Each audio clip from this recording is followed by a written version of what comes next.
ഏറ്റവും പ്രധാനപ്പെട്ട കാര്യം എന്ന് പറയുന്നത് കുട്ടികൾക്ക് രക്ഷിതാക്കളോട് എന്തും വന്ന് തുറന്ന് സംസാരിക്കാനുള്ള ഒരു സാഹചര്യം രക്ഷിതാക്കൾ ഒരുക്കി കൊടുക്കുക എന്ന് പറയുന്നത് വളരെ ഇമ്പോർട്ടൻ്റ് ആണ്. വളരെ ഇമ്പോർട്ടൻ്റ് ആണ്, വളരെ ഇമ്പോർട്ടൻ്റ് ആണ്. കാരണം അവരോട് ദേഷ്യപ്പെടാതെ അല്ലെങ്കിൽ അവരുടെ കാര്യങ്ങൾ കേൾക്കാനുള്ളൊരു മനസ്സും അതിനൊരു സമയവും തീർച്ചയായിട്ടും പേരൻസ് കണ്ടെത്തി തീർച്ചയായിട്ടും അവർ തന്നെ ആലോചിക്കണം അവരുടെ പേരൻസിൻ്റെ അടുത്ത് എങ്ങനെയായിരുന്നു അവർ തുറന്ന് പറഞ്ഞ്. കാരണം ഞാൻ നേരത്തെ പറഞ്ഞ പോലെ കുട്ടികൾ കണ്ടേ പഠിക്കുകയുള്ളൂ, കൊല്ലത് പറഞ്ഞു കൊടുത്താലൊന്നും അവർക്ക് മനസ്സിലാവില്ല. അപ്പോൾ പേരൻസ് ദേഷ്യത്തിൽ പെരുമാറി അവരൊരുമാതിരി അൺഹെൽത്തി ആയിട്ടുള്ള അറ്റ്മോസ്ഫിയർ വീട്ടിലുണ്ടാക്കിയാൽ കുട്ടികൾക്ക് പേടിയാവും. അവർക്ക് വന്ന് തുറന്ന് പറഞ്ഞ് അടി കിട്ടുമോ, അടിക്കാൻ പാടില്ല എന്നാണ് പറഞ്ഞാലും പേരൻസ് കൈവയ്ക്കും. ടീച്ചേഴ്സിനേ ഉള്ളൂ അതിനുള്ള റെസ്ട്രിക്ഷൻ വരുന്നത്. ഇത് ഒരു ലെവൽ കഴിയുമ്പോഴേ പിന്നെ ഈ പറഞ്ഞ പോലെ അവർ വേണമെങ്കിൽ ഇടാം. ഇപ്പോൾ പുറത്തൊക്കെ എനിക്കറിയാവുന്ന എൻ്റെ ഒരു വളരെ ക്ലോസ് ഫ്രണ്ട്, അവൻ്റെ മകൻ നന്നായിട്ട് വളർത്തുന്ന ഒരു മോനേ ഉള്ളൂ.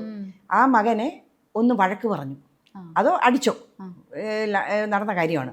അവനെന്ത് ചെയ്തു, ഇമ്മീഡിയറ്റ്ലി 911 വിളിച്ചു. 911 ഇതിനുള്ളതാണ്. പോലീസ് വീട്ടിലെത്തിയിട്ട് ആദ്യം അവർ വിളിച്ചു ചോദിച്ചു എന്താണ് ഇവിടെ നടക്കുന്നതെന്ന്. അപ്പോൾ അവർ പറഞ്ഞു ഇവിടെ ഒന്നും നടന്നില്ല, ഇവരൊന്നും ചെയ്തില്ല, ഒരു ചെറിയൊരു അടി കൊടുത്തതേ ഉള്ളൂ. കൊടുത്തപ്പോഴത്തേക്കും കുഞ്ഞ് ഉടനെ വിളിച്ചിരിക്കുകയാണ്. അപ്പം വിളിച്ച് വന്നിട്ട് അത് കഴിഞ്ഞിട്ടപ്പോഴത്തേക്കും അവർ പറഞ്ഞു ഇല്ല ഇങ്ങനെ ഇതാണ്.